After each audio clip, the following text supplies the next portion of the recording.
luôn em tất cả từ Bình Định này nè. Đây là máy 60 phép là mạnh anh em. Rồi, đây là sửa chữa anh coi. Dạ được chưa? Muốn hết cỡ không?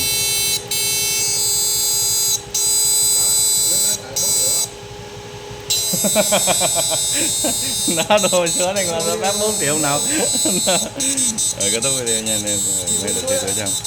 Mấy chuyên quên cả đuôi này.